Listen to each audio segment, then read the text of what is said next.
Fala, rapaziada, beleza? Hoje, mais um E aí Cast com o Thiago, Richard e eu, Gabriel. Cara, a gente tá muito feliz pela vinda do Richard. Thiago, cofundador da Expresso Labs. Richard, vou deixar um tempo para ele se apresentar aí.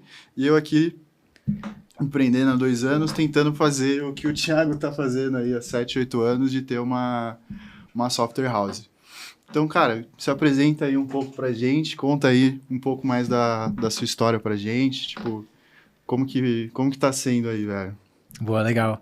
Bom, muito prazer, eu sou o Richard, eu sou COO e cofundador da Underblock. A Underblock é um research de cripto, não é um dos muitos brasileiros, porque não existem muitos, na verdade são uns pouquíssimos. Passei muitos anos trabalhando no mercado financeiro, trabalhei na Empíricos durante praticamente 7 anos. E em 2024 eu saí para começar a Underblock junto com outras 3 pessoas na Empíricos, que são o Vinícius Bazan, o Paulo Camargo e o Fernando Vieira. E, cara, estamos há 2 anos na estrada aqui, temos hoje cerca de 14 mil clientes na Underblock, parceiros muito grandes no Brasil, são os parceiros do Grupo Prima, do Thiago Nigro, um dos maiores que eles têm aqui no Brasil hoje. E atendemos essas 14 mil pessoas todos os dias falando sobre cripto, falando sobre investimentos, falando sobre o mercado em geral. E fazemos muitas outras coisas mais para sobreviver como empreendedores, além de trabalhar no mercado cripto. E eu sou um dos assinantes, viu? Eles verdade. Fizeram evitar perder muito dinheiro em cripto. Então, recomendo. Eu gosto que esse é uma parte muito pouco falada do trabalho, né? Porque a gente sempre, quando fala de investimento, pensa nos retornos que a gente quer ter e nunca nas ciladas que a gente precisa evitar, né? E faz parte do meu trabalho, mas eu nunca ganhei parabéns, essa foi a primeira vez. Muito obrigado por alguém ter falado que poderia ter perdido mais dinheiro se não tivesse nosso auxílio. Geralmente é só... Sim. O investidor tem a sina de que ele sempre está errado, tá? Se você fala o que era para o seu cliente fazer e dá certo, ele vai reclamar com você porque você devia ter falado para ele colocar mais dinheiro. E se der errado, vai reclamar porque deu errado. Então o investidor está sempre errado, né? Sim. Mas aí o pessoal só reclama. Os mentorados lá só reclamam. Eu nunca pensei nesse aspecto, de fato. Mas eu fiz as contas porque eu tinha 2 portfólios, né, hipotéticos ali para acompanhar o desempenho. Pré-Underblock, pós-Underblock. E aí, comparando 6 meses depois, um ano depois, era tipo... muito, muito, muito diferente. Tipo, se eu tivesse continuado sozinho, eu estaria muito mais pobre agora. Pior que, mano, eu tô numa cilada de Solana federal. E eu não tô com nenhum tempo de olhar essas paradas. Cara, vamos falar de AI. Olá. É um assunto melhor, né? Exato. Então, conta aí, o que vocês têm usado de ferramentas ultimamente? Coisas que deram certo, coisas que deram errado. Boa, tem algumas coisas. A Underblock tem hoje 20 pessoas no time, entre pessoas diretas, prestadores de serviço e tudo mais. E já tem uma complexidade, bacana, assim, né? Para um negócio que já tem 14 mil clientes diretos. Então, a gente tentou começar pelo mais básico. Tentamos fazer atendimento, tentamos fazer comercial.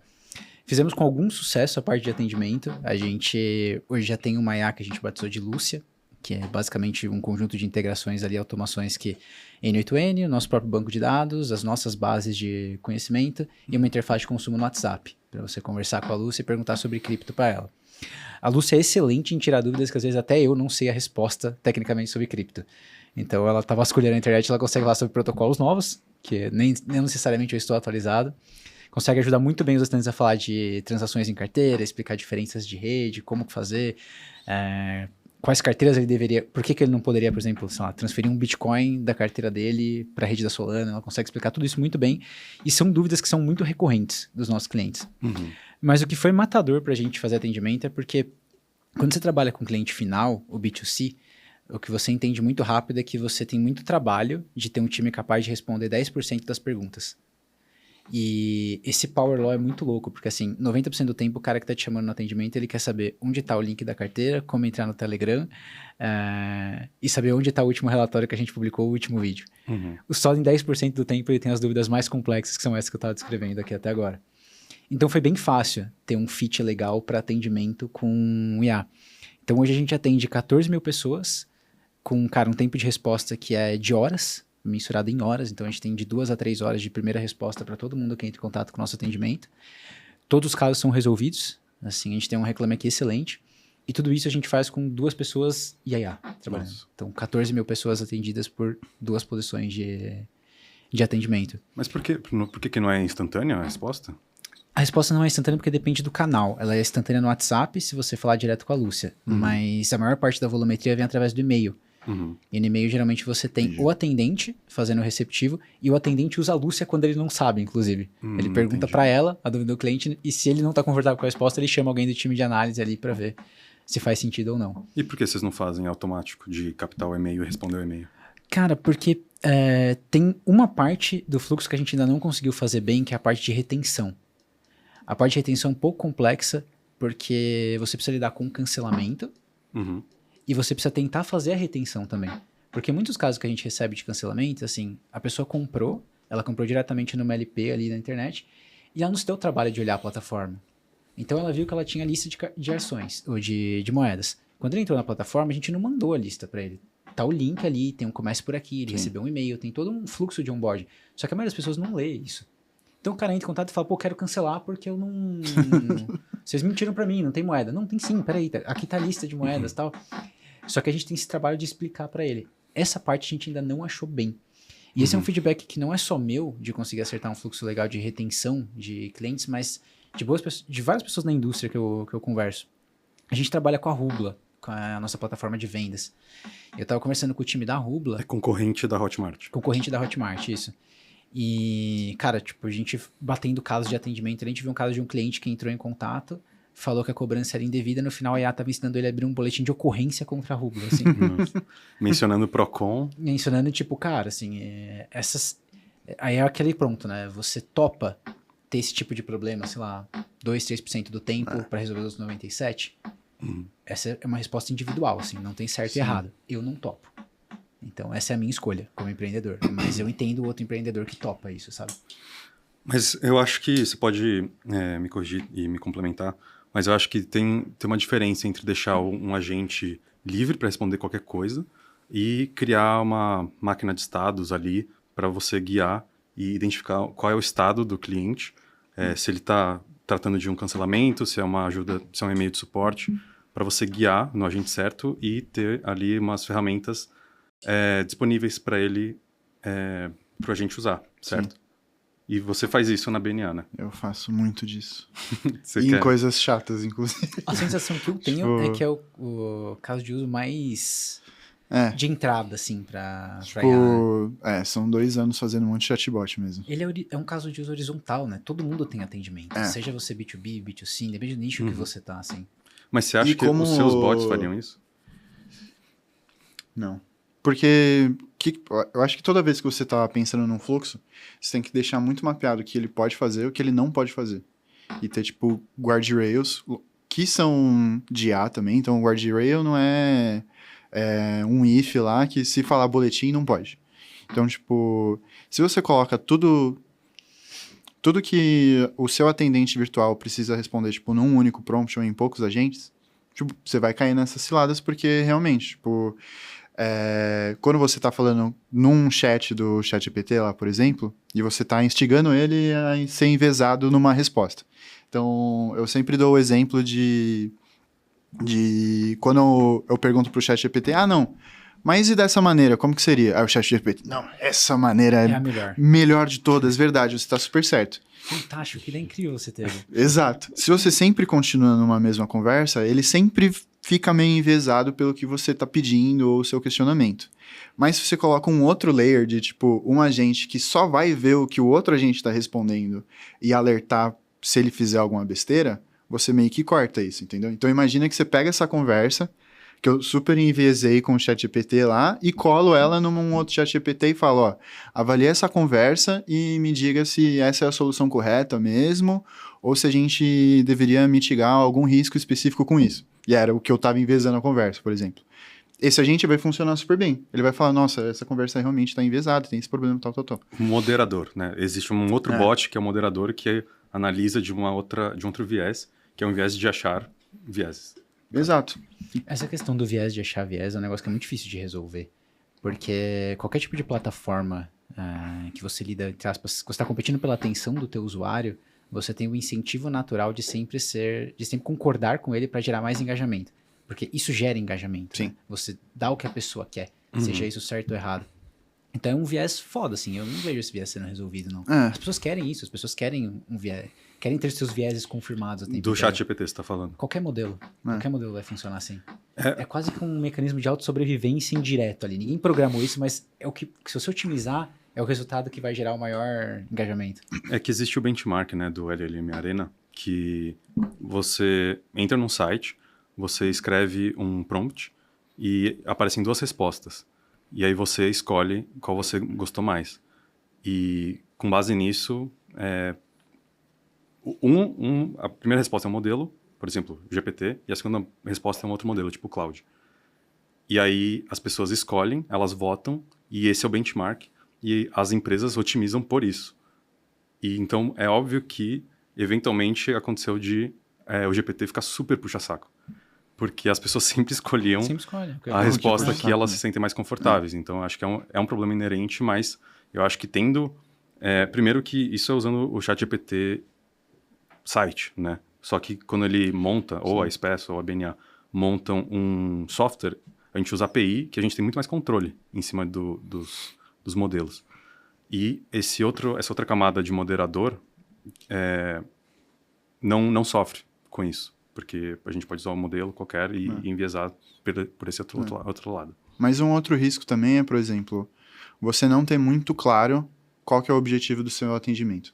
Então, tipo, se aquele telefone específico ou aquele fluxo específico é para tirar dúvidas, mas você tá super ok, não, mas se não tirar dúvida fazer isso daqui, tem que responder aqui, não, mas se não for... Aí você corre esse risco de, tipo, acontecer qualquer coisa. Porque aí é uma conversa sem nenhum guardrail, porque qualquer coisa pode acontecer. Por exemplo, de vendas. Se alguém falar sobre algum competidor. Não pode falar sobre algum competidor. Então, se a gente tem super setado quais são os objetivos de uma conversa ali, a gente consegue determinar esse fluxo muito bem. Então, tipo, voltando para a dúvida. Eu só quero que esse fluxo aqui responda dúvidas. E não cancelamento. E não cancelamento, por exemplo.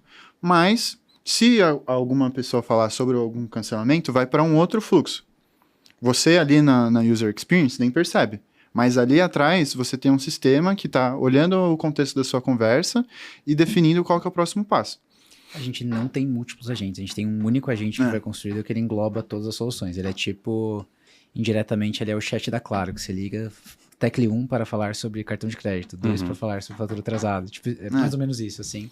Só que isso está diferenciado dentro de um mesmo prompt, né? Tipo, acho que esse é o problema. Segmentado dentro de um mesmo prompt. Tipo, a gente tem um para uma seguradora, para uma corretora de seguros. E aí, a gente não pode errar. O que está coberto no meu seguro? Aí a gente erra lá. E a gente estava rodando o benchmark essa semana. Tipo, a gente tem 95% de acurácia em informações incompletas. Elas não são erradas. E 85% para informações 100% completas, que é tipo, essa pergunta deveria explicar isso e mandar um telefone. Aí a incompleta, tipo, explicou isso e não mandou um telefone, mas aí perguntou, se você quiser eu te mando o telefone. Aí se você perguntar, você ia receber o telefone, tá ligado? Nesse sistema, e ele faz a parte de vendas também. E aí a gente faz o switch entre os dois. Deve ter mais de 10 agentes, tá ligado? A parte de vendas a gente tentou e não conseguiu fazer, assim. Não conseguiu fazer principalmente porque, no nosso caso, a gente lida com múltiplos produtos que são muito parecidos. Esses produtos, eles têm campanhas de vendas temporais. Então, o mote de vendas, a chamada, ela é uma no mês, ela é outra completamente diferente no mês seguinte. Então, demanda um trabalho de atualização constante do modelo, porque senão o modelo fica falando de uma campanha que já não está mais no ar, por exemplo. Mas a principal dificuldade que a gente teve foi de chegar numa espécie de sweet spot ali do modelo em que ele não fosse nem trabalhar demais o lead, tipo, cara, fazer qualificação excessiva do lead e nem tão precoce ao ponto de já mandar uma oferta pro cara antes da qualificação. O que acabou funcionando melhor, a gente implementou, foi um fluxo mais de SDR, em que a gente só tem a qualificação acontecendo pela AI e depois a gente direciona para um closer de fato, fechar a venda ali direto com o cliente. Sim, isso funcionou bem melhor, assim, mas, tipo, muito melhor mesmo. Isso vai depender muito de como que é o seu processo de venda, mano. Tipo, é muito de empresa para empresa. Tipo, a minha primeira BNA, entre muitas aspas, a gente fazia a venda só de carro e imóvel. Tipo, a gente fazia o atendimento inteiro até a pessoa entrar na concessionária ou no stand de vendas. Tipo, toda imobiliária e toda concessionária que a gente falava, ninguém tinha um consenso sobre como o produto deles deveria ser vendido. Então, tipo, a gente não conseguia chegar num modelo escalável disso, entendeu? Porque, tipo, não ia funcionar para sua empresa, mas ia funcionar super bem na dele. Aí o que eu fazia na dele, tipo, não ia funcionar para o outro.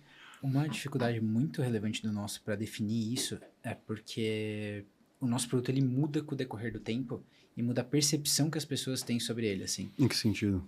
Em que sentido que, assim, estão vendendo carro aqui, eu quero comprar um BMW, sei lá. Cara, se você quer comprar um BMW, você sabe o que você quer, assim. Você sabe por que você quer comprar um BMW e a única chance de você mudar de opinião é se você ou descobrir que não era tudo o que você imaginava ou você querer alguma coisa que você acha que é ainda melhor do que um BMW. Mas você sabe o que você quer comprar um BMW. Você está entrando para comprar conteúdo sobre investimento de criptomoedas. A sua percepção é uma se o mercado está subindo e a outra se o mercado está caindo. O processo de vendas é completamente diferente. É verdade. Porque são objeções completamente... São objeções totalmente diferentes, assim. E a forma como você lida com essa objeção é muito difícil de mapear, porque de saída você tem que identificar quem que é esse cara e tentar adivinhar em que ponto do espectro de consciência de investimento essa pessoa tá, assim. Porque uma coisa eu vou falar pra você que, cara, se você investiu em Bitcoin com uma janela maior do que 5 anos, cara, não existe uma janela em que você teve prejuízo. Racionalmente você entende isso. Agora, você tá sentando aqui hoje para comprar hoje. Quantas pessoas conseguem transformar esse raciocínio em emoção nesse instante de tomar a decisão correta? Cara, pela minha experiência fazendo isso há quase 10 anos, praticamente nenhuma, tá? Assim, é realmente o cara que tem muita experiência como investidor, que são a minoria das pessoas. Então é muito difícil você fazer esse trabalho. Você precisa identificar em que estágio da curva de consciência sobre investir essa pessoa está, sabe? E isso é altamente influenciado pelo contexto atual de mercado. Mano, bem doideira isso mesmo. E faz, assim, quando você começou a falar, eu falei, mano, não sei se eu entendi, mas, tipo, você explicando faz muito sentido mesmo. Porque uma BMW é uma BMW. É isso. É uma BMW quando a Selic tá 15. E é quando você... Na verdade, ela é bem mais legal quando a Selic tá 3. Exato. Mas ela dá ainda pra é a mesma financiar. BMW. Você consegue pesquisar, acha as coisas bonitinho, tipo, você tem uma noção geral do que é um carro. E se você pesquisar na internet essa BMW, a sua opinião no seu blog de carros e no meu é basicamente a mesma. Assim. Não vai ser algo... Não é... Agora pesquisa um investimento. Até pode ser diferente, mas... Cara, não... pode ser, assim, ortogonalmente diferente. Assim. Exato. A gente pode estar no espectro em que você fala que é uma bolha, uma pirâmide, eu falo que é o melhor investimento possível de longo prazo, assim. Porque no final do dia, a realização do resultado de longo prazo do investimento está numa matriz de probabilidade cujos resultados você consegue mapear, porém não prever. Agora, assim, o que aconteceu no futuro foi uma das várias probabilidades que existiam ali. Nem eu nem você estava errado hoje, mas um de nós vai estar errado amanhã. Exato. E não tem como saber quem. Mas, por exemplo, você falou que o agente está fazendo papel de SDR. E aí tem um closer humano. Esse closer humano, ele tem um playbook e ele tem um mapeamento de personas para falar, esse cara é o ganancioso que vai sumir quando o mercado cair 10%. Esse outro cara tem mais raciocínio de investidor tradicional e esse outro é só renda fixa. É mais simples que isso, assim. Ele não tem esse playbook numa apostila ali que ele vai... Tipo, que a gente sugere para ele a abordagem que ele vai tomar em cada cenário. Mas a gente tem um time bem experiente em que eles meio que sabem. Assim, eles já vendem investimento há muito tempo. É o famoso vendedor bom. Nós temos um vendedor bom ali e eles sabem entender o momento do cliente, sabem em que fase ele está dessa curva. Assim. Mas você não acha que essa intuição não é mapeável e parametrizável? Ela é, eu acho que é. Eu só não consegui mapear e parametrizar. Mas, pode ser incompetência minha aqui, mas... Mas todo projeto nosso, o maior desafio é isso. Como que eu tiro da sua cabeça, como que você vende, ou como que você faz seu atendimento, ou como que você revisa um contrato, tipo... Entra no ponto em que você fala do custo de oportunidade. Porque, cara, esse é um dos N projetos que eu tenho como cofundador e CEO da empresa, assim. Pra eles, eu tenho uma solução que ela é boa hoje, Sim. que é um time comercial bom. Assim, então, cara, não é que eu tô desesperado pra fazer esse outro caminho, entendeu? Porque são quantos? São 2, né? São 2, é. Então, que é o que eu falo também pros caras quando a gente tá fazendo projeto ou negociando alguma coisa. Cara, se você recebe uma quantidade de leads suficiente, que está sendo suficiente pra você, você consegue dar vazão com uma excelente qualidade, mano... Você não tá com gargalo. Você não precisa adiar, tá ligado? Mas se você virar pra mim, cara, eu preciso... Mês que vem, se eu gostaria, eu queria fazer 10 vezes mais investimento em marketing que eu faço hoje e eu não conseguiria dar vazão a essas pessoas. Aí você começa, Aí você talvez, cogitar usar AI, entendeu? Mas para coisas não gargaladas e que você não tá sofrendo nem em volume, nem em qualidade, porque se o volume for grande, tipo, mesmo que essas duas pessoas conseguem dar conta, elas vão dar conta pior, porque os Não, atendimentos vão ser mais apressados, assim. vão e tem uma questão de picos locais, assim, de demanda, né? Então, É verdade. cara, se tá rodando um lançamento e o mercado tá de alguma forma aquecido, seja ele porque tá bom ou porque tá ruim, você tem um pico de demanda, sempre, de contato dos clientes, né? E, cara, todo mundo chama junto. Essa é a regra. Tá? Infelizmente, não existe a linearidade, assim, Sim. nesse mercado. E como tu trouxe gargalo, quais são os gargalos hoje da Underblock? Cara, os gargalos da Underblock hoje, eu acho que um dos principais está no processo de otimização de campanha. Assim, é um negócio bem complexo de se fazer, porque tudo que a gente faz, assim, lá, ele tem que levar em consideração o momento de mercado. Porque a nossa matriz de distribuição de tudo muda, dependendo do mercado. Deixa eu tentar sintetizar melhor para vocês. Eu vou entrar com uma campanha na rua, certo? Eu vou começar a rodar. Cara, por melhor que o seu produto seja, se ninguém te falou isso na internet, eu vou te contar, assim, ninguém vai comprar teu produto porque você é o melhor, vão comprar porque você anunciou, porque você fez um esforço de vendas, porque tem muita gente boa na internet hoje. Então você vai começar a vender. A hora que você começar a vender, você vai fazer, cara, uma estruturação, uma campanha, ela é necessariamente, no nosso caso, ela é intermitente, assim, ela existe por um determinado período de tempo, talvez ela não faça sentido nenhum daqui a algum tempo. Então, tudo que a gente faz, ele precisa ser refeito o tempo todo. Não existe, cara, a musiquinha do McDonald's que você vai tocar lá, eu amo muito tudo isso, vai rodar por 10 anos, assim. Isso não existe num negócio de performance igual o nosso, assim. Vai rodar por 10 dias, talvez. Então, assim, a gente tem uma quantidade de produção de conteúdo altíssima de marketing. A gente intera e muda peças todas as semanas. A gente cria páginas novas todas as semanas. E um gargalo muito foda que emerge com o tempo é tirar a inteligência disso. A gente, Tipo, que mudança eu fiz e a gente tenta... por que aumentou 10% naquela semana? Sim. Porque eu fiz alguma coisa idiota naquela semana. A gente tenta, cara, com esforço objetivo e, assim, que eu martelo muito na empresa de fazer documentação das coisas que a gente está implementando, por que que a gente está fazendo. Só que, assim, a volumetria é tão grande, os resultados são tão extremos que, cara, assim, é loucura, assim. Não, e pode Como assim? Porque é melhor que seja mais volume, porque mais Vai ter dados, mais estatisticamente. estatistics. Não necessariamente você quer, sabe? Tipo, teoricamente sim, você quer testar o máximo de coisas possível no menor intervalo de tempo possível para você entender logo o que é bom Uhum. e você implementar e dar certo. Legal. Tipo, na teoria é isso. Na prática, lembra que eu tenho que mudar quase tudo a cada 10 dias. Uhum. Então, o que eu tô descobrindo para agora vai funcionar por tempo limitadíssimo. Entendi. Então, esse meu processo de tem uma ideia incrível, ela é incrível hoje, péssima daqui 15 dias, assim. Eu preciso ter ideias incríveis o tempo inteiro. Hoje, o mercado tá muito mal, essa semana. Não. Só que daqui a um mês, ou menos até, pode estar, sei lá, começou o bull market, Tipo, vai ter que exato. mudar tudo. Essa semana subiu 5% Ethereum. Aí você tem que fazer, tipo, uma campanha relacionada a O isso. mesmo funil, ele pode dar, sei lá, 0,5 de ROI num dia, ou seja, 50% de prejuízo, e ele pode dar 2 vezes de ROI no dia seguinte, sem que você mude absolutamente nada naquele funil, estando escalado. É normal você ter esse tipo de variação. Normal assim, para vocês. Para nós, para o nosso negócio, para as características do nosso negócio. É. Se você estiver falando de uma seguradora, não é normal. Definitivamente, eu entendo, concordo, não faz isso. Esse funil tá é. terrível se ele tá fazendo isso.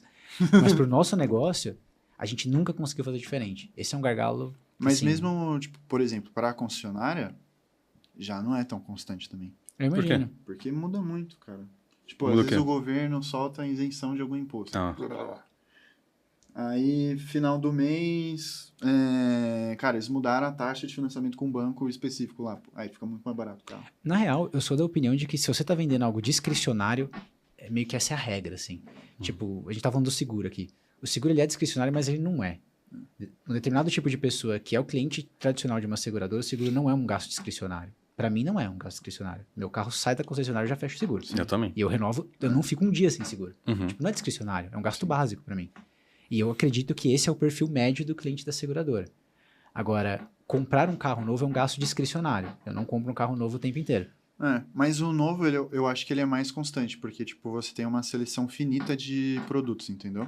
Então, pô, Sim, é um verdade. carro zero, cara, só tem 3 modelos de Civic zero. Mas usado tem infinitos modelos de Civic, tá ligado? Então, se chegou na sua loja um Civic 2024 muito bom, tipo, você teve uma oportunidade de vender um carro muito rápido. Só porque você conseguiu comprar aquele carro específico, tá ligado? Então, tipo, nesse cliente específico, mano, a maior dor deles é meio que isso também. E, tipo, o chatbot ajudou porque aí eles começaram a focar só na campanha mesmo, entendeu? Porque antes ficava aquela briga de, tipo, não, pô, a gente tá performando mal porque a campanha tá ruim. Ah, não, mas não é que a campanha tá ruim, é que a conversão do lead tá ruim. Ah, não, mas a conversão do lead tá ruim, mas porque a qualidade do lead é ruim. E aí nunca definia, tipo, cara, a gente vai tomar esse plano de ação para resolver alguma coisa. Então, como eles têm um volume legal de atendimentos e a gente conseguiu fazer, tipo, a parte de SDR até marcar a visita mesmo com IA, agora, tipo, putz, qualquer coisa que eles mudam na campanha, eles veem, tipo, o resultado muito mais claro, assim, e fica mais fácil de analisar, porque você sabe que o atendimento está sendo constante, por exemplo. Que no seu caso não dá para fazer, de fato, eu acho. Porque você tem que mudar o jeito que você vende seu produto. O nosso negócio, eu defino ele como... até a natureza dele de ser escalável ou não, ela é intermitente. Tem momentos no tempo em que meu negócio é ultra escalável e momentos no tempo em que ele é zero escalável. Como? Então, de novo, no bull market, o negócio é ultra escalável, geralmente, e eu acho que isso é uma consequência de um fator que é totalmente fora do nosso controle, que é a alta correlação do mercado de cripto. O mercado de cripto é altamente correlacionado no sentido de que se está subindo, geralmente sobe tudo. Se o Bitcoin subiu, o Ethereum, Solana... Isso tudo não tem sido tão verdade assim nos últimos 2 anos, infelizmente. Sim. Mas quando a alta é generalizada no mercado, do tipo, se as altas estão subindo, dificilmente você tem alguma coisa na sua carteira que está indo muito mal, assim. Uhum. Na verdade, você está procurando o que está subindo mais do que o resto. Para entender qual que é o beta que a gente fala, né? Que é o que está tá uma correlação, ordens de magnitude maior do que a direcional do mercado. Então, o fato do mercado ser altamente correlacionado faz com que durante o bull market seja um jogo de onde eu faço o melhor acerto, e não se eu acerto ou erro. Isso torna ele altamente escalável nos bons momentos. O acerto de escolher a moeda certa ou o acerto de você fazer a melhor campanha para fechar mais assinantes? Os dois simultaneamente. Fazer a campanha certa para fechar o maior número de assinantes é minha responsabilidade. Acertar as moedas certas para fazer um flywheel positivo é a responsabilidade do Paulo, meu sócio. Então, são igualmente importantes dentro desse momento para a empresa. O trabalho do Paulo é o que importa para o assinante, que no final do dia é tudo o que interessa, só que para Underblock importa o meu de conseguir pegar o que o Paulo está fazendo ali e transformar numa campanha legal. Meu e do Fernando, que é o meu sócio responsável pelo marketing. Então, assim, eu falo que ele é altamente escalável nesse momento, o negócio, só que quando o mercado vira, o jogo é outro. Porque aquele mood de facilidade, de ganância, as pessoas se interessando por esse mercado, ele deixa de ser verdade e você passa a ajudar os clientes a proteger o patrimônio deles. Eu falo que quando o mercado está subindo, todo mundo ganha dinheiro da mesma forma. Mas quando o mercado está caindo, cada um perde dinheiro de uma forma diferente. É meio Ana Karenina, né? É meio... Ana Karenina, sabe? Porque todas as famílias felizes são iguais, mas as infelizes são infelizes cada uma do seu jeito. Cara, é a mesma coisa. Quando o mercado vira, cada um perde dinheiro de uma forma diferente. Então, o nosso trabalho é ajudar os nossos clientes a proteger o patrimônio deles nesse momento. Então, deixa de ser escalável e passa a ser muito mais customizável. Do tipo, cara, tem N necessidades diferentes. Tem necessidades de composições de carteira diferente, de composições de patrimônio diferente, de acesso a mercados diferentes, que agora o cara se interessa e não se interessava antes. Então, passa a ser muito mais artesanal. E é muito mais difícil de vender também. É muito mais difícil vender proteção do que vender multiplicação. Isso é verdade em investimentos e se você conseguir pensar em qualquer outro nicho, cara, tenho 99% de certeza que é verdade também. Se houver essa mesma dicotomia. Então, é um negócio complexo. Imagino. Eu filosofo sobre o negócio, como dá pra ver. Não, mas essa dor é muito foda, pô. E de otimização de campanha. Quando vocês pensam na campanha, aí vocês têm que fazer vídeos, vocês têm que fazer textos, né, e-mails ou landing pages com o copywriting legal. E essa parte é tudo humana. Essa parte, ela é, cara, em sua maioria sim, tá? Porque primeiro ela depende de um input da análise. Então, o copy e a campanha elas são um reflexo do que o time de análise acredita. Se o time de análise acredita que é um bom momento para se investir em alguma coisa, o trabalho do marketing é transformar essa ideia do analista, que nunca é sexy, porque o analista é matemático, em algo sexy que transforme isso em algo que as pessoas se interessam em consumir. E a gente entende já desde os tempos de Empíricos, a gente aprendeu isso lá, na verdade, que, mano, Empíricos, acho que ninguém sabe fazer isso no Brasil, igual os caras aprenderam e disseminaram esse conhecimento pro mercado inteiro. Os caras fazem isso bem mesmo. O mercado de copywriting no Brasil hoje nasceu dentro da Empíricos, né? E hoje todo mundo replica a Empíricos trouxe pro Brasil lá atrás. Então, assim, é você ter a humildade de saber que não importa o quão inteligente você seja, o quão boa a sua ideia seja, você ainda precisa convencer a pessoa do outro lado. E convencer a pessoa do outro lado implica entrar no aspecto humano da coisa, e o aspecto humano da coisa geralmente vai bem se você tratar com as emoções do que aquela pessoa está sentindo. Então, um trabalho de tradução. O copy vai pegar uma ideia matemática e técnica da análise e transformar ela numa ideia comercial. É o trabalho do marketing. Então, isso acontece e isso tem que mudar o tempo inteiro porque a análise muda de opinião, né? Então, às vezes você pega uma janela igual foi, sei lá, o final de 2024, em que, cara, meme coins estavam bombando, assim. Foi um período pra gente insano, assim, porque, cara, a gente teve recomendação ali, nossa, que subiu, tipo, 90 e poucas vezes, assim, em questão de semanas. Fartcoin. Fartcoin, a famosa moeda peida, pra quem está nos assistindo. Fomos as únicas pessoas no Brasil que tiveram coragem de recomendar meme coins pros clientes naquele momento. Então, é assim, era uma janela específica em que falar de memes simultaneamente com falar de investimentos fazia muito sentido. Cara, a gente fez um puta trabalho interno de, assim, a gente na época criou um bot que vasculhava o Twitter para ver as moedinhas que estavam sendo faladas no Twitter, baixava essa base de linguagem natural, a gente trabalhava para identificar só os tokens dentro dessa base, separava os tokens numa lista e começava a cruzar os tokens depois individualmente com volume de negociação, tipo dado externo que a gente pegava de uma outra plataforma, e começava a ver o que tem muita menção e muita negociação ao mesmo tempo, para identificar o que pode ser a próxima moedinha quente. Aí depois tinha o trabalho de entrar manualmente dentro dos sites, das divulgações de cada uma delas, para ver se não era um esquema. Tipo, se não era um golpe. Porque é o que mais tem dentro de cripto. E isso daí, acho que a IA cai igual pato, né? Cai igual pato. Cai igual pato. Então, tipo, a gente entrava... Das 100 vezes que teria que cair, ela ia cair 100 vezes. Cara, ela cairia na maioria das vezes. Então, era o trabalho da gente... Porque, assim, na teoria a gente tinha, cara, 150 boas ideias todos os dias. Sim. 149 eram golpes, assim. Então, tinha que manualmente entrar e ver que, cara, não, isso aqui não é uma recomendação possível. Então, tem todo um trabalho que a gente fez ali para tentar quantificar e, sei lá, matematizar essa oportunidade que a gente via no mercado, um trade. Só que, cara, se eu falar que eu faço isso dessa forma num anúncio, bicho, eu sou tipo o Bill Gates em 94 tentando vender o Excel, sabe? Assim, não é a melhor forma de vender para pessoa física, sabe? E aí o trabalho do copy é traduzir isso de uma forma legal, de uma forma interessante. E as campanhas vão mudando o tempo inteiro porque elas vão tentando traduzir essas ideias, né? Legal. Aí, e tipo, se existir uma IA que consegue fazer isso, tipo, o foda não é nem a IA conseguir fazer isso, é tipo todos os dados e todas as coisas que você tem que levar em consideração, todos os resultados de cada uma das campanhas para tipo você tentar otimizar alguma coisa para ir pensar tipo uma IA que, dado o que aconteceu a gente em alguma coloca semana, conseguir dar alguma sugestão válida de alguma coisa, né, mano? Geralmente a IA vai ajudar o copywriter. A gente tenta, assim, do tipo, cara, o copywriter já tá com a ideia, só que assim, você tem a macro ideia, que a gente chama da big idea. Então, vamos supor que a ideia, sei lá, é os novos bitcoins, que foi uma campanha que a gente rodou durante 2025. Cara, os novos bitcoins nada mais são do que uma carteira de moedas que não o Bitcoin, as famosas altcoins. Tudo que não é o Bitcoin são altcoins. Aí, legal, essa é a macro ideia da campanha. Daqui você tem que derivar uma série de conteúdos diferentes. Você tem que ter anúncio, você tem que ter e-mail, você tem que ter SMS, você tem vários formatos distintos. O que a IA é muito boa é, o copywriter escreveu um e-mail. A gente coloca esse e-mail na IA e fala para ela transformar isso em outras formas de conteúdo. Ela vai transformar num vídeo corrido de 30 segundos para a gente fazer um anúncio, ela vai transformar num SMS legal, ela vai transformar numa mensagem de WhatsApp, ela vai transformar num post Telegram, ela vai transformar num monte de coisas diferentes no mesmo conteúdo. Isso é excelente, é muito bom de fazer assim. A gente não tem nenhum agente específico para fazer isso, assim, a gente só joga lá e geralmente o resultado é bem bom.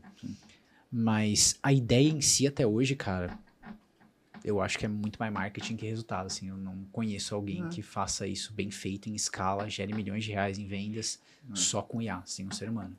Tipo, a não ser que seja tipo um produto muito normal de vender mesmo. Que aí... Mas Eu para não tenho gerar, esse caso. para gerar a ideia ou para criar o copy inicial? Pra gerar a ideia e criar um copy bem feito, assim. É porque, assim, tipo, até... as automações... Desculpem, perdão. Porque, tipo, o que eu vejo hoje é que tem aquelas agências de IA que ficam fazendo os conteúdos. Mas, tipo, você dá a informação do seu produto, da sua empresa, Mas ele o fica conteúdo fazendo. é mediano. É. Assim, tipo, ele entrega, sabe? Legal, ele é um conteúdo Tipo, apresentável. é melhor do ele que vai você não fazer provavelmente- absolutamente nada. É melhor do que nada. Mas assim, não é um conteúdo É. top. Não é um conteúdo de alta performance, assim, é um conteúdo mediano. Até uma coisa que eu ia falar pra vocês, sem ofensa, mas dá pra sentir quando o texto é escrito por IA, né? É. Dá, super. E eu não sei se sou só eu que fico bravo ou, tipo, fico com nojo do texto de IA, apesar de gostar muito de IA, mas, tipo, post do Instagram, eu olho e falo, puta, de novo o chat falando assim, não é aritmética mágica, é matemática pura. Sim. É tipo, putz, meu... Cara, De é novo, uma das esses- coisas que mais me irrita. É tipo, é só palavra de. Tipo, De frase efeito. de efeito. Frase assim, de mano, efeito. Por que ele Não, faz isso? Não é... Cara, que inferno. Eu Então, leio isso, cara. e Me dá aí, um tipo, nervoso mesmo. nos seus posts do LinkedIn, dá pra sentir. E nos e-mails do Underblock também dá pra sentir, né? Naqueles e-mails lá do Bazan. E eu fico assim, nossa, mas será que só eu... Só eu fico com frescura? Ou, tipo, é geral, sabe? E, obviamente, é melhor ter esse e-mail Do que e esse não ter post nada. do que não ter nada. Mas é disseminado isso ou as pessoas, tipo, não se importam, Mano, assim? eu acho. Assim, Depende. Eu tenho uma. Eu tenho uma. Assim.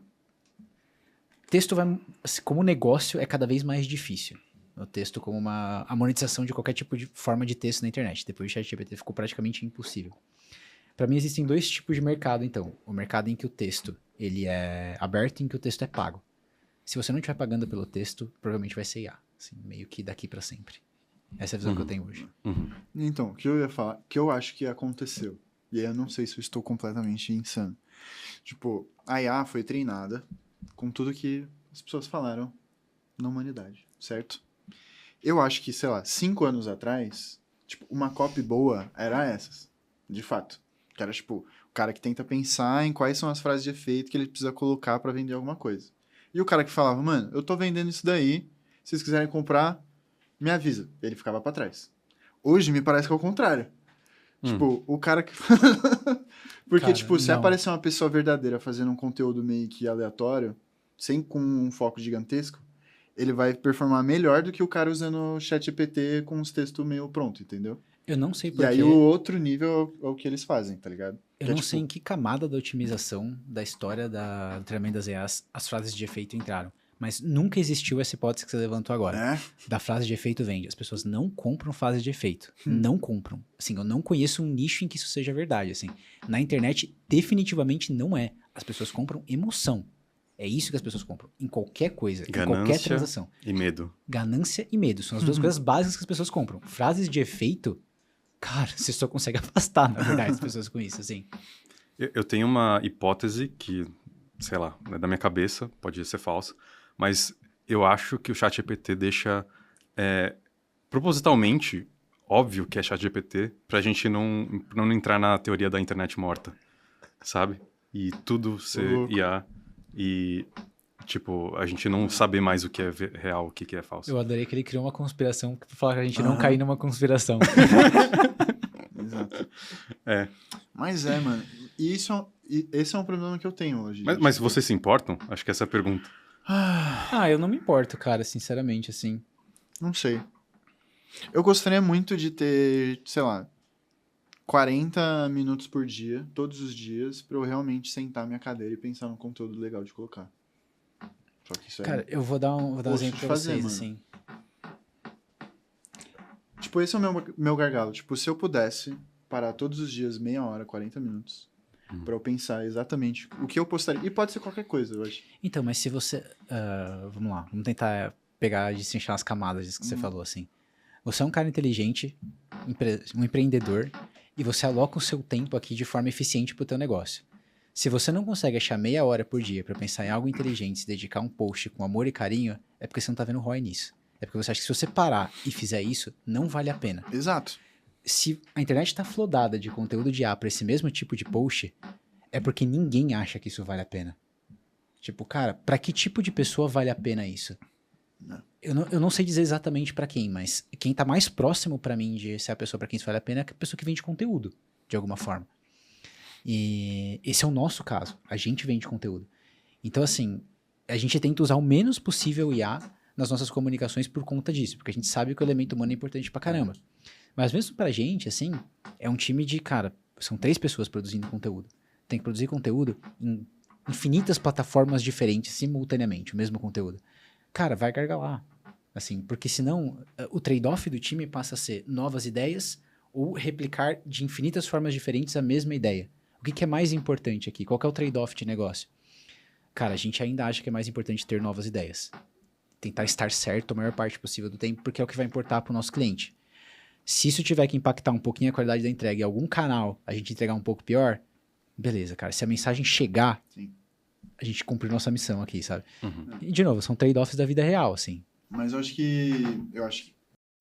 Vou falar por você também, talvez, tá? Nossa. Não sei. Você abriu a Mano. porteira, agora toma. Vai. É que eu acho que, por exemplo, o nosso contexto do que a gente faz, do que a gente já fez e o que gostamos de fazer, não nos induz a ser muito positivo em encontrar ROI e ficar postando todo dia, tá ligado? Porque eu acho que, tipo, você já teve, durante a sua carreira, vários indícios que, tipo, conteúdo muito bom, gastar muito tempo nisso, vai gerar um ROI gigantesco. Tipo, pra mim, no meu dia a dia, eu tenho certeza que se eu gastasse 30 minutos todo dia pra fazer isso, eu ia gerar um ROI que valeria a pena. Mas no dia a dia eu fico, mano, se eu Mas codar você acha aqui que por o teu- 6 horas, vai ser muito melhor pra empresa, tá ligado? E não é. Não é. É absolutamente falso isso. Mas como o meu contexto e, tipo, as minhas engrenagens na cabeça estão, tipo, super fixadas por, tipo, eu quero codar, gosto de codar, eu prefiro codar do que fazer qualquer outra coisa, eu não paro 30, 40 minutos pra fazer isso, entendeu? É que tem um ponto, eu concordo com o que você falou, é que o Richard passou, eu não sei, na Empíricos, você viu que colocar as palavras na ordem certa, as palavras certas na ordem certa, significa que vocês lançam lá na Empíricos uma campanha e isso gera, tipo, literalmente milhões de reais, né? Sim. É, tipo, E a gente você nunca- entende o poder disso, assim. Nunca teve essa experiência e, tipo, lá Mas ele entende que dá pra programar pessoas com as É palavras. muito limpo e óbvio pra você. Mas assim, eu ouço vocês dois falar e o ponto que fica claro pra mim é que assim, vocês estão querendo algo que não pertence ao nicho de vocês. Porque vocês não vendem B2C, nenhum de vocês dois. É verdade. O tipo de comunicação de escala que demanda postar todo dia, você falar múltiplas vezes por dia com aquela pessoa e provar o valor de como você é uma autoridade naquele nicho, significa que geralmente você está tendo uma comunicação com uma pessoa física ali. Esse não é o público de vocês trabalham B2B, assim. Na verdade, eu pelo menos a minha cabeça é que vocês têm que fazer poucas inserções muito bem feitas, porque vocês não têm necessidade de ficar ratificando aqui a autoridade de vocês o tempo inteiro, sabe? É diferente da gente. E também a diferença do nicho. O meu nicho, ele tem outputs novos todos os dias. Que é o mercado subiu, o mercado caiu. Todo dia o mercado sobe, o mercado cai. Todo dia tem alguma coisa nova Sim. para você comentar. O seu nicho verdade. tem a necessidade de você comentar todos os dias alguma coisa? De você todo dia se comunicar com o seu Não. cliente? Mas, por exemplo, no LinkedIn, você tem que postar 3 vezes por semana. Pra impulsionar. Por questão de engajamento e impulsionamento. Aí, Beleza. mano, tem que postar bosta, cara. Então, esse trade-off é foda, assim. Tipo, você vai postar bosta só pra ter o engajamento? Você vai ter um engajamento legal que Não. justifica? Mas, mano, é muito difícil. É um problema. Hoje, depois do podcast, tipo, A vou gente tem trocar que ideia com a postar todo social dia. media pra entender, tipo, qual que vai ser a nossa estratégia, tipo, em cada um dos canais que a BNA ou eu falo, tá ligado? Porque tem trade-off em todo lado. Quem diria que ia virar um podcast de marketing, né? Sobre Quem diria? você, né? Não sobre o convidado. Se vocês quiserem mudar de assunto, inclusive, eu posso falar da outra uso de casa que eu Não, tava relaxa, pensando no mano. começo. Pode ser qualquer? Cara, a outra ferramenta que eu tenho usado bastante, eu vou falar duas, uma profissional e outra pessoal. Profissionalmente eu comecei a usar tem 2 semanas, não, tem menos do que isso, é o Cloud Excel. Porque vocês dois são programadores, vocês estão acostumados a lidar com a interface de vocês, aquele terminal horroroso.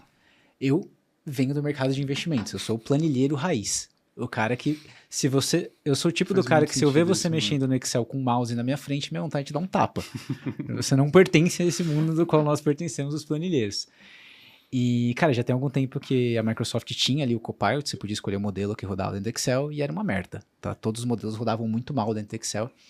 E o Cloud agora tem o Cloud Excel, que literalmente é o modelo rodando ali dentro do Excel, com a interface de agente do cloud rodando e fazendo as operações dentro do Excel para você. Caramba. Ele é bem similar ao Notion AI, no sentido de que, cara, o Notion AI, qualquer coisa que você pede para ele construir dentro do Notion para você, ele é ótimo para fazer. Ele só serve para isso. Ele é um péssimo investimento, inclusive. Quem quiser comprar, não compre o Notion AI.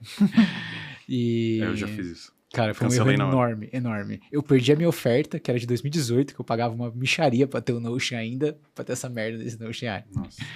Mas o Cloud no Excel é muito bom, porque modelagem financeira geralmente todo mundo faz no Excel. E, cara, ele é muito bom para limpar base de dados, para construir base de dados para você, para fazer operações relativamente mais complexas com a base de dados para você. Então, fazer modelagem financeira, que, cara, dá trabalho você ficar iterando aquele monte de célula com fórmula, cada uma com uma fórmula diferente e tal. Cara, ele faz isso de forma magnífica, assim. Quando lançou isso? Cara, tem algumas semanas, Nossa, muito pouco tempo. Porque eu anotei aqui para falar exatamente isso, que a Google tá dormindo. Porque não existe MCP do Google Sheets. E aí, para conseguir fazer isso que você está falando, eu tive que criar um MCP chamando a API do Google Sheets, fazendo cada uma das funções. Então, eu fiz a função de ler a aba, de ler a planilha, Puta que pariu, cara. de ler as fórmulas, de editar a range com uma fórmula, formatar. Cara, é exatamente o que o Cloud Excel faz pra você no prompt. E o legal é que, assim, isso não fui eu quem fiz, tá? Eu vi uma thread no Twitter do cara explicando. Ele perguntou pro Cloud Excel se, tipo, ele tava rodando no Excel, e ele não tava. Ele roda em Python tudo o que ele tá fazendo, e depois ele só usa o Excel como uma interface gráfica pra mostrar pra você o output do que ele tá fazendo, assim. Então, acho que é por isso que ele é muito melhor do que o original, em que ele tinha que, de fato, rodar dentro do Excel, né? Não, Quando e o ele tava no Gemini é Copilot. horroroso Exato. também, pô, pra editar as tabelas lá. Nossa, e é muito bugado, né? Porque às vezes você cola... Não você... consegue fazer absolutamente nada. Né? Nada, é inútil, é inútil. Você cola os dados e ele fala, quer que eu analise os dados? Eu falo, pô, legal, vou experimentar, clica. Aí ele, tipo, fica pensando 2 minutos E isso eu tenho... quebra, cara. Tu pode escrever nessa coluna inteira? Aí ele faz a metade, tá ligado? Porra, mano. Como ele é tão ruim? Ele é muito ruim, cara, Cara, muito ruim. o Cloud Excel é bem legal, é bem legal. Eu ainda não percebi nenhuma barbaridade em nenhum dos trabalhos que eu fiz com ele ali. Eu tenho usado no Underblock para fazer a parte do financeiro, porque eu sou planilheiro raiz, igual eu falei para vocês, então sempre foi na planilha para mim. E, pessoalmente, uma parada que eu tinha parado de fazer eu deixei de atualizar os meus modelos, né, dos tempos de empíricos, que eu era analista de ações. Então, eu tinha vários modelos de empresas que eu acompanhava e tal. Eu ainda acompanho, porque eu curto, uma parada que eu gosto, assim, de me manter informado e tal. Mas eu tinha parado de atualizar os meus modelos e ficado meio, assim, já inseguro de continuar investindo, alocando e tal. Cara, assim, tá maravilhoso de fazer isso. Ficou muito legal. Consegui pegar meus modelos velhos, subir o Cloud Excel e brincar com eles, atualizar muito rápido, assim. E eu gostei do seu ponto de, tipo, falar sobre a interface, tá ligado? Porque eu não entendo, assim, eu entendo, na verdade, né? Mas pra mim é muito simples o Cloud Code mesmo. Porra, é só rodar ali no terminal e você conversa com ele, mano. Mó tranquilo, tá ligado? É Sim, igual mas... o do site, é a mesma coisa. Eu também acho, mas é que não tem conexão com o Excel. E eu acho que era isso que tava faltando. Então... Putz, eu ia falar exatamente isso. Que bom que inventaram já isso. Que bom que inventaram. Ia ter que fazer o que você fez, mano. Que bom que inventaram. Sim, eu tava até procurando um projeto. Cara, não sei se vocês sabem disso, source. mas se amanhã o Excel sumisse, o mundo parava. Ah, isso com certeza. Você pode ter certeza, sim. Com certeza. O mundo roda em Excel, né? Pra caralho. E eu acho que... Você até comentou, né, antes do podcast, que a IA, em geral, faz coisa errada. Faz coisa certa na maioria das vezes, mas Sim. algumas coisas faz muito errado. Então, se você jogar os números e pedir para fazer uma análise financeira, ela ia errar 10% das vezes e isso pode ser catastrófico, né? Eu sou muito dessa... Toda vez que eu tô pegando alguma coisa para tentar automatizar com AI, agora eu fico pensando na distribuição de output, assim, e se eu posso aceitar um output errado naquela tarefa ou não, porque ele vai acontecer, o output errado. E, por exemplo, se você pegar e... Vamos esquecer que o Cloud Excel existe, que ele é muito bom, mas vamos voltar 3 semanas, 4 semanas no tempo e vamos pro agente do ChatGPT, por exemplo, que é a interface que a maioria dos analistas financeiros conseguiriam usar. Eu posso subir 3 planilhas diferentes de orçamento, uns extratos de cartão de crédito, tudo junto lá, cara, umas faturas e falar pra ele, ó, monta o fluxo de caixa desse último mês pra mim. Ele vai montar. Só que, cara, sei lá, 90% vai estar certo e vai ter um 10% que vai estar errado ali. Ele vai montar, se diz, ele vai responder Ele vai dar uma planilha de output para mim, que é mais ou menos o que ele acredita que é um fluxo de caixa que um analista deveria fazer no Excel. Ele vai fazer isso bem feito, o ChatGPT, já no modo agente dele. Só que aí, cara, ele tá mesclando N fontes diferentes que eu passei para ele. Alguma ele vai ter pego uma formatação errada, Alguma ele vai ter duplicado uma linha, alguma coisa. Vão ter pequenos erros que vão acontecer ali. Por isso que eu falo que, tipo, 90% estaria certo, 10% errado. Talvez não tenha problema nenhum. Tenha dado, tipo, mano, diferença marginal, assim, naquele exercício que você fez, você seguiu sua vida, nem percebeu. Mas se você fizer isso o tempo inteiro e 10% do tempo tá errado, em algum momento você vai ter um problema do tipo, fudeu. Você vai estar muito errado. Você vai estar muito errado. Então é o tipo da coisa em que, assim, 90% bom não é o bastante. Tem que ser 100% bom. Sim. É tipo jogar roleta russa faltando uma um. bala. E Não, tudo na bem. verdade, com uma só, né? Com uma bala só. Ah, A é maioria das verdade. vezes não dispara. É Mas verdade. se uma vez disparar, acabou o jogo. Faltando uma bala. Faltando, Pá, acabou. O cara joga perigosamente Uhum. mesmo. Cara. É, mas é roleta russa mesmo. Então, E mesmo se tivesse uma bala em 100, então Não tipo, pode errar. essas são as principais limitações que eu vejo de IA hoje. Eu sempre penso numa tarefa quando eu vou começar, se ela se encaixa nesse tipo de equilíbrio e se eu topo os 10% do tempo errados, assim. Sim. Financeiro não topo. Tipo, igual... Eu acho que hoje ainda é tipo... Não tem nenhuma UI, nenhum playbook, assim, sei lá, de tipo... Como que as pessoas deveriam pensar no uso do ChatGPT ou qualquer uma dessas coisas, tipo... Eu acho que pra mim, pra você, acaba sendo muito mais óbvio que, cara, tipo, quando a gente tá codando, você vai lá, faz N alterações lá no código, e a gente tem steps pra, tipo, se o código está bom ou se o código está... Se ele está 90% certo ou se ele está 100% certo. Tipo, a gente faz vários testes. Então, tipo, toda vez que a gente coda, tipo, a gente pede, a gente vai lá, coda, aí a gente faz vários testes, vê o teste, se ele tá bom ou se tá ruim. Se estiver ruim, refaz, roda o teste de novo e só aí, tipo, lança alguma coisa. Então, pra gente, pra mim, escutando esse problema, tipo, eu fico, cara, talvez, não sei se seria 100%, mas seria muito mais próximo de 100% cada vez que, tipo, se você pensasse lá na sua UI do ChatGPT, de, tipo, uma pastinha lá de projeto é, tipo, análise inicial da planilha. Aí tem uma outra pastinha que é, tipo, pega essa análise inicial e faz só um negócio específico, que é, tipo, calcular isso. E aí tem uma outra pastinha que vai fazer, tipo, a revisão desse cálculo. Aí outra... Então, tipo, se ao invés de, tipo... Mas isso eu acho que é muito natural da gente, mas porque, Sim. tipo, o nosso trabalho faz com que, tipo, eu não posso simplesmente subir um código sem testar ele e a aplicação inteira vai cair, tá ligado? Então, tipo, pra gente bate esse negócio de, tipo, cara, não pode esse negócio ser 90% certo, pode dar muito ruim. Pô, num dia que entrou 100 pessoas a mais na aplicação, ela vai cair, tipo, a gente não vai testar isso, tipo... Não, é que no caso, tipo assim, se tá 90% certo o login, ele não vai funcionar. Exato. Então, tipo, no dia que você subir é o dia que deu errado, né? Exato. Por exemplo, tá 90% certo o login. Quer dizer que possivelmente o botão do login não tá funcionando, tá ligado? Uhum. Se a página do login tá 90%, tipo, ela tem que estar 100% certa, Sim. tá ligado? Só que aí pra gente fica mais natural pensar em, tipo, vários pequenos problemas que tem que ser resolvidos pra algo em questão e todos os pequenos testes e revisões que tem que acontecer pra essa certa coisa realmente ter uma acurácia, saca? Então, tipo... E aí, assim, você fala isso pra mim, eu ouço, a primeira coisa que eu penso é, vai demorar pra caralho, eu faço mais rápido no Excel. É, mas é que, tipo, da mesma forma que, que eu fazer um post bosta todo dia, tipo, se você tivesse, por exemplo, você tá gastando, cara, É isso, se tivesse 5 horas, doendo, eu ia atrás, entendeu? Sim. É o mesmo problema de contexto, tá ligado? Tipo, eu sei que se eu gastar um dia bonitinho organizando isso daqui, pô, o resto todas as semanas que eu gasto 2 horas fazendo essa análise no Excel... Cara, esse é um dos meus principais argumentos, e de novo, filosofando, do porquê que a IA é muito menos assustadora pro fim do trabalho, igual todo mundo fala, do que Não, é uma do que ela é de treta pra verdade. fazer ela... Porque, cara, enquanto existir esses 10%, e assim, a curva da otimização é sempre assim pra tudo, parece, né? É relativamente fácil você sair do 0 aos 90 em qualquer coisa, mas o trabalho pra fazer os últimos 10, assim, cara, é tipo impossível, demora demais, demanda muito progresso e tal.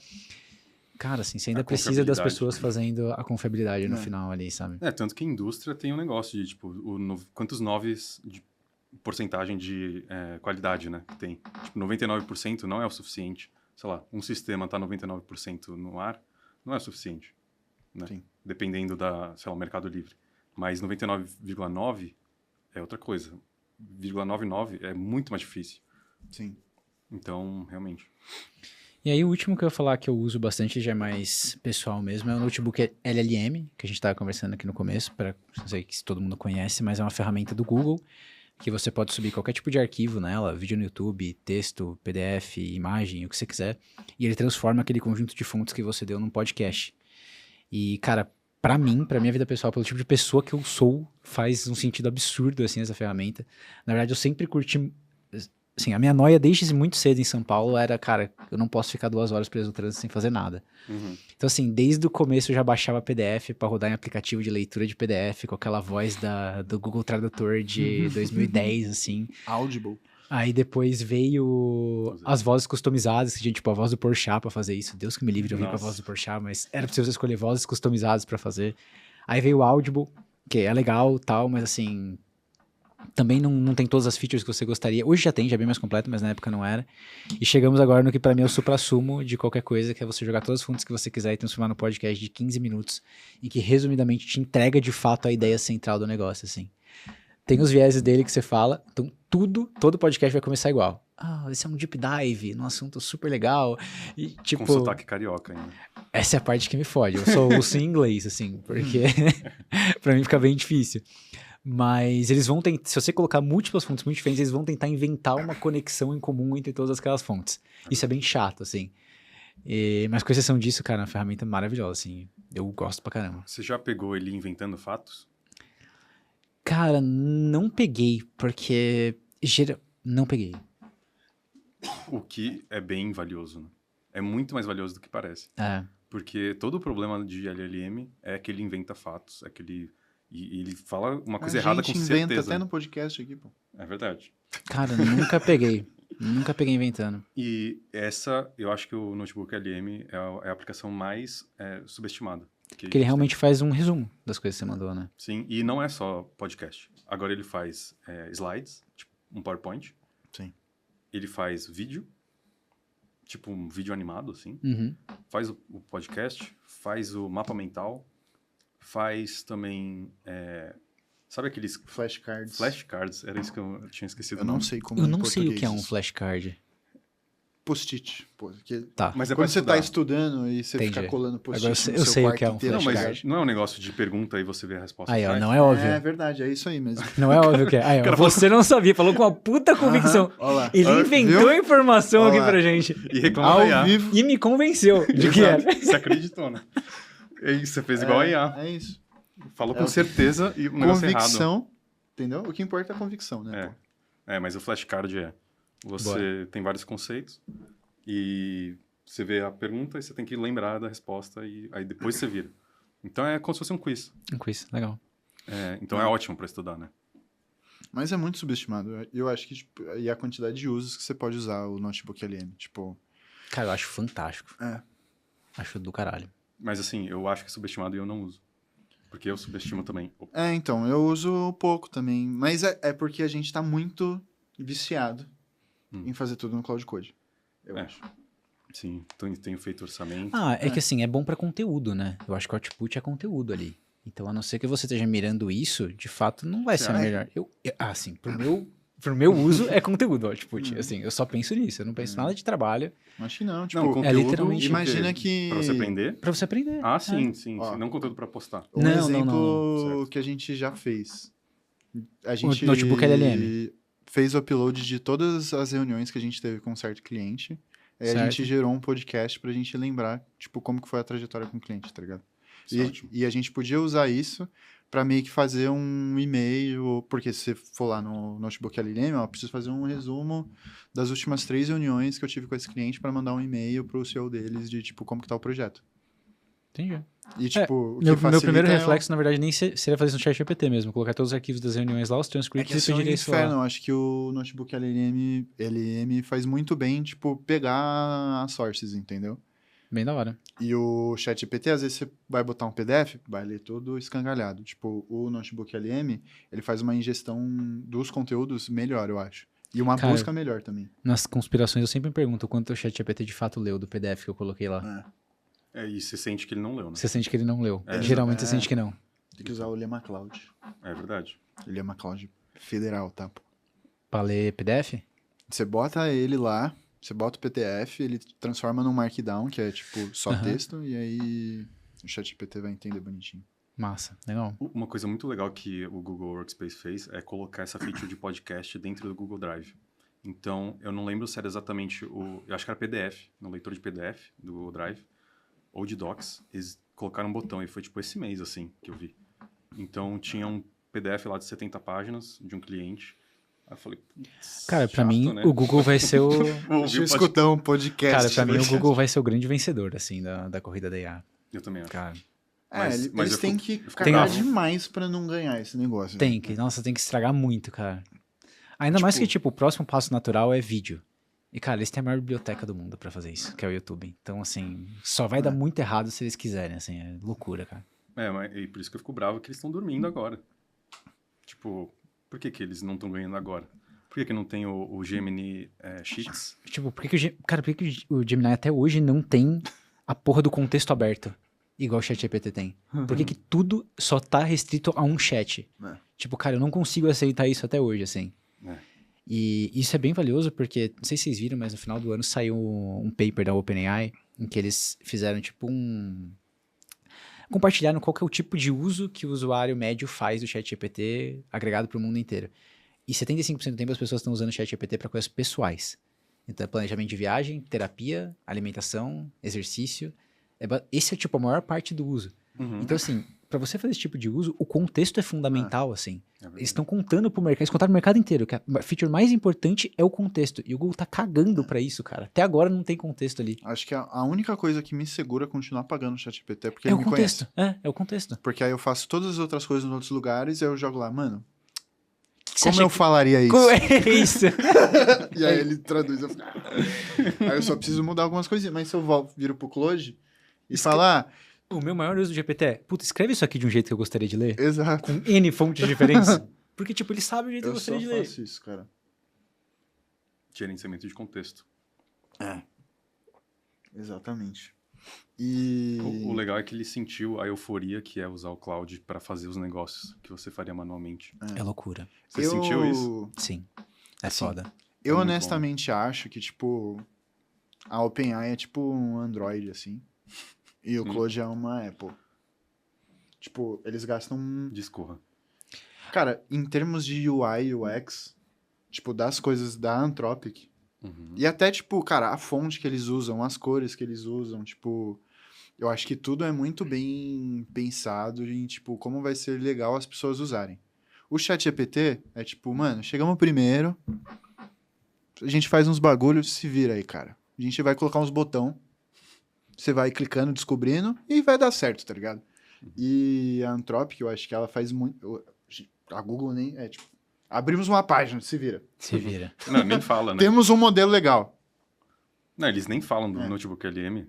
Exato. Exato, não aparece em lugar exato, nenhum, cara. Tipo, uma puta exatamente ferramenta foda, Tipo, não tá em lugar nenhum. E a Anthropic, tipo, todo o lançamento deles, por mais que eu não soube do Sheets, mas, tipo, saiu Cowork. o Cowork, quando saiu todas as versões do Cloud Code, tipo, eles sempre fazem um lançamento legal, tipo, eu tenho isso meio que na minha cabeça, pode ser completamente um viés, mas, tipo, todas as coisas que você abre da Anthropic tão bonitinhas, tipo, fácil de usar, tipo, pensando na sua usabilidade de fato, e é mais caro. E é mais caro, né? É. Cara, Isso corrobora o fato dela ser a Apple mesmo. ok, você tem um ponto, eu não tenho um contra-argumento pra isso. Eu sempre achei isso, porque, tipo, mano, as coisas da OpenAI parecem sempre muito, tipo, simples, assim, sabe? E de, tipo, cara, alguém montou isso daqui, a gente juntou isso de alguma maneira, usa aí. E a Google é... Aí, tá ligado? Quer usar? Quer usar? Usa. É. Usa. E fica torrando a sua paciência com um aviso do Gemini em todos os lugares. Todos os lugares possíveis e imagináveis. Pedindo pra você usar e quando você usa não Eu acho Não ótimo faz que tem absolutamente nada. Você entra com uma conta free, que a minha conta pessoal do Gmail é obviamente free. Aí tem o botão do Gemini no Google Sheets. Aí eu troco pra conta Underblock, que a conta Underblock tem o Gemini, né? Cara, a única mudança no Excel, no Sheets, é que o botão some. Não tem nenhuma feature do Gemini no Sheets, nenhuma. Só tinha um botão ali pra você assinar o Gemini. Exato. Sim, e não faz nada. E aí no outro, no que você paga, você aperta aquele botão, faz qualquer tipo de questionamento e nada continua E nada. acontecendo. Eu acho que só pra e-mail eu acabo usando, mas mesmo assim, tipo, com o Atlas, eu tô usando o Atlas. Tá usando o Atlas? Eu uso muito o Atlas, velho. O Atlas é o Cara, browser. a gente não manda e-mail no Quê? Underblock. A gente não manda e-mail no Como Underblock. assim? Como uma empresa não manda e-mail? Não, é que é Não, B2C também. cara, pouquíssimo e-mail, assim. É tipo, Mas fornecedor. basicamente, mas são poucos para uma empresa de software igual a nossa, assim, que é mais B2C, são poucos fornecedores. É tudo WhatsApp. Tudo WhatsApp, é o caos, cara. Não, mas dá pra usar o Caos. Atlas no WhatsApp também. Ah, é? Não sabia. É, WhatsApp Web. pô. Cara, eu preciso fazer a cobrança de um boleto. Manda. Aí eu explique. abro o Atlas, aí eu falo, mano, preciso cobrar esse cara pra fazer um boleto. Eu tô com, mano, preguiça de escrever um puta texto. Ah, o boleto chegou, não sei o que, tá ligado? Aí Cara, esse texto funciona. eu acho isso muito. Cara, é muito overcomplicar isso daí. Não, Entra pô, lá e mas- fala, manda o boleto, porra. É isso, cara. Não, é que eu acho que pode ser que eu esteja complicando demais. Mas Você o que tá. que acontece? Tipo, você pode deixar o Atlas numa aba específica. Então eu posso abrir lá o WhatsApp e eu falo, ó, eu preciso cobrar esse cara hoje ainda. E aí ele começa a rodar lá. E eu fui fazer outra coisa já, entendeu? Então, tipo, eu tô fazendo uma call com alguém. Tipo, se eu tivesse com o meu PC aqui, a gente tá trocando essa ideia. Você não podia abrir o WhatsApp e falar, manda o boleto, porra. Ó, estou numa reunião, certo? Numa call.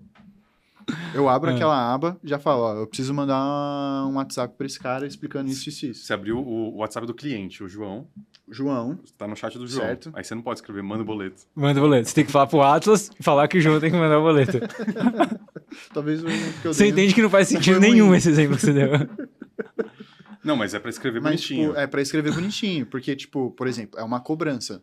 Então, ó, você precisa pagar o boleto que estava... Aí, se depender de mim, eu vou falar, irmão, você tá me devendo, me dá esse boleto.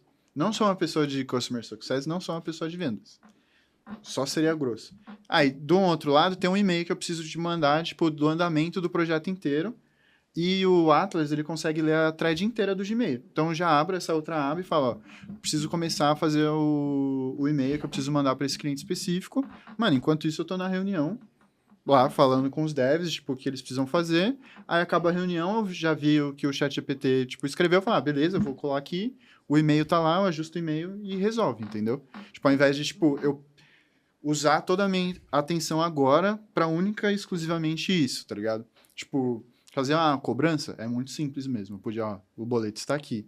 Mas, tipo, tem conversa no WhatsApp que é tipo, cara, é um cliente que tá pedindo uma coisa nova do projeto e tá me pedindo uma estimativa de quando vai entregar. Mano, essa mensagem não é trivial de responder, tá ligado? Sim. Então, tipo, se eu tenho um assistente ali, que eu consigo pelo menos jogar a bola pra ele e falar, ó, mano, dá uma pensada, eu preciso responder essa pessoa, o projeto é isso e isso, tá aqui, e eu vou fazer outra coisa e desbloqueio, tipo, a minha atenção pra outra coisa, enquanto eu tô codando, normalmente eu tô codando, né? Ou tô numa reunião, ou tô num evento, tipo, eu consigo fazer consideravelmente mais coisas com o Atlas e as coisas pequenininhas que, tipo, sempre ficavam, mano, lotadas numa hora do dia. Tipo, eu tenho 1 hora agora, eu preciso mandar esse e-mail, e eu consigo fazer, tipo, mais assíncrono, assim, essas coisas com o Atlas. Vou testar o Atlas. O problema é que não tem as abas verticais, né? E ele destrói a RAM do seu PC. Eu tenho bastante. Então, tudo bem. Porque Meu quando eu tinha MacBookzinho 8 vai de... chorar. Oi? Não, Meu MacBookzinho Air vai chorar. quando eu troquei o meu, né? Com 8 de RAM não dava pra usar o Atlas direito. Não, 8 de RAM hoje em dia tá complicado. Não dá. Tipo, ficar com 8 GB de swap. Nossa. Lento demais. Não tinha como. E o Windsurf também come bastante RAM também. Mas, bom, acho que estamos chegando ao final, né, senhores? Foi uma excelente conversa. Desculpa, eu sempre fico de costas aqui. Agradeço demais aí, velho. Valeu, mano. Obrigado pelo convite. Puta Valeu por conversa, mano. Valeu. Muito Passou da bem hora rápido, né? mesmo. E, cara, o que eu peço pra vocês é, mano, comentem aí no vídeo, falem sobre coisas que a gente pode conversar com os nossos convidados, algumas perguntas que vocês queiram que a gente responda. E vai ter mais podcast, gente. Assiste aí, pô. Fechou. Valeu. Valeu, pessoal.